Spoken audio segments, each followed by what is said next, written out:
자, 오늘 했던 내용도 시험에 굉장히 잘 나온 거예요. 소유권 이전 등기 반드시 하나 나오고요. 용의권도 나오고, 그 다음에 저당권과 같은 담보권에서도 반드시 나와요. 그러니까 한 번 할 때마다 반드시 한 문제 나오는 내용들을 했던 거죠. 그래서 소유권 이전 등기와 소유권 이외의 권리, 용의권, 저당권 등기를 했는데 그 내용 그냥 꼭 알아야 될 몇 가지만 정리하도록 하죠.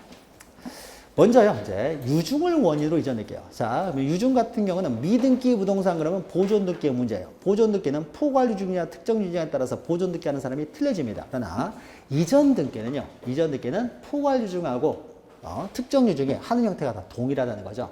둘 다 어떻습니까? 상속등기를 거치지 아니하고요. 유증자로부터 직접 수증자 앞으로 이전등기를 하는 거죠.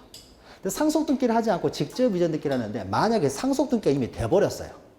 그러니까 유언장이 아직 공개가 안 돼가지고 유증이 없는 줄 알고 상속등기가 이미 돼버렸다는 거죠.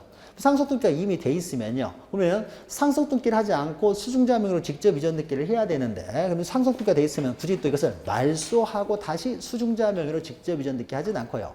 우리는 현재 실체관계하고 빨리 일치시키는 게 중요하기 때문에 상속등기가 돼버렸으면 굳이 상속등기를 말소하지 않고 상속인으로부터 이전등기를 합니다. 그러니까 그림으로 그러면 이렇게 되겠죠. 갑이라고 하는 사람이 을이라는 사람 앞으로 유증을 하고 사망을 했는데 이 사람이 상속인이 있다는 거죠. 그러면 상속인이 있으면 원래는 상속등기를 하지 않고요. 갑에게서 이에서 을 앞으로 직접 이전등기를 하는 것이죠. 직접 이전등기를 하는 것인데 만약에요. 유언장이 공개가 안 돼가지고요. 이미 갑에게서 이에서 A 앞으로 상속등기가 돼버렸다는 거죠. 그럼 굳이 말소하고 다시 등기하려면 두 번의 절차를 거쳐야 되잖아요. 그래서 빨리 실체관계 일치시키기 위해서 상속인으로부터 3회를 한 번에 을 앞으로 이전등기를 할 수가 있도록 합니다. 이렇게 하게 되면 습니까? 한 번에 이전등기가 되잖아요.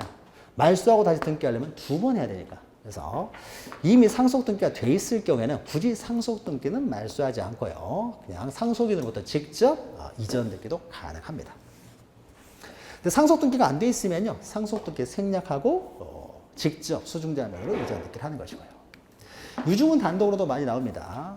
그 다음에 밑에는 신탁등기인데요. 신탁등기에서 수탁자가 여러 명이면은요, 이 사람은 신탁이라는 것은 공동 운영을 맡기는 거예요. 그러니까 운영하는 사람이 여러 명이라는 거죠. 공동으로 운영을 해요. 그러면은 공동으로 운영하는 사람, 공업을 하는 사람들, 이런 사람들이 공동으로 소유하는 형태는 공유가 아니라 합유라는 거죠.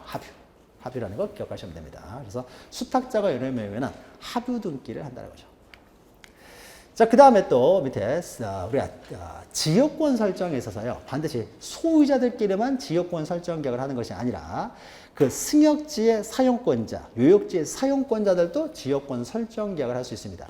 따라서 승역지의 사용권자들도 등기 의무자로서 설정을 할 수가 있고 신청을 할 수가 있고 요역지의 사용권자들도 등기 권리자로서 지역권 설정을 할 수가 있는 거죠. 그래서 자, 사용권자들이 만약에 등기 의무자가 되어 지역권을 설정할 때는요. 소유권을 목적으로 하는 것이 아니기 때문에 이럴 때는 부기등기라는 거죠. 소유권을 목적으로 하면 주등기, 소유권 이외의 권리를 목적으로 하니까 이제 부기등기로 한다는 거죠.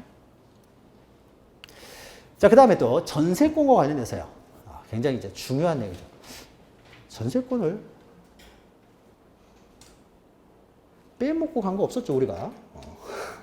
이게 굉장히 전세권에서 가장 중요한 거죠. 우리 문제풀이 할 때 이게 있었나요? 이게 굉장히 전세권에서 제일 중요한 것이죠. 전세권의 일부 이전 등기 넣습니까? 존속기간이 만료되기 전에는 용의권적 기능을 가지고 있으니까 용의권적 기능을 가지고 있는 동안에는 일부 이전을 할 수 없다는 거죠. 그래서 만료 전에는 용의권적 기능 때문에 하지를 못해요. 그럼 만료 이후에는 용의권적 기능이 소멸했으니까 일부 이전 등기를 할 수가 있는 거죠.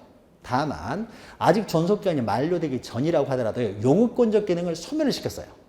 용의권적 기능이 소멸되면은 전세권이 소멸할 거 아니에요. 그러면 이때 넣습니까? 또 일부 이전 등기가 가능하다는 거죠. 그래서 용의권적 기능이 존재하고 있는 동안에는 일부 이전 등기를 할 수가 없고 용의권적 기능이 소멸하면은 그럴 때는 이제 일부 이전 등기가 가능하죠. 담보적 효력밖에 없는 전세권, 즉 용의권적 기능이 없으니까 일부 이전이 가능해요. 그러니까 존속기간이 만료된 이후라든지 만료 전이라고 하더라도 용의권적 기능이 소멸되면은 전세권이 소멸되기 때문에 이때 소멸됐으니까 전세권이 소멸되겠죠. 이때는 가능하다라는 거죠. 전세권에서 가장 중요한 내용 중에 하나고요. 자, 그 다음에 이제 저당권인데 특히 이제 근저당권이죠. 근저당권에 있어서는 채권액이 아니라 채권 최고액을 반드시 기록합니다. 신청 정보로 반드시 제공해야 되고요. 근데 채권자 채무자가 여러 명이라고 하더라도 이것을 구분하여 기록해서는 안 되는 거죠. 구분하여 기록해서는 안 되고 언제나 단일하게 제공해야 되는 거죠. 그래서 채권 최고액은 반드시 단일하게 제공해야 되는 것이지 채권자 채무자가 여러 명이라고 해서 이 사람 채권액을 구분하여 제공해서는 안 된다. 기록을 할 때도 항상 단일하게 기록하지 구분하여 기록하지 않습니다. 자, 우리가 소유권 이전 등기, 소유권 유예 권리에 있어서 특히 아주 적어도 이거는 반드시 기록해야 되는 시험에도 자주 출제되는 내용이니까 이 내용 잘 정리하시기 바랍니다.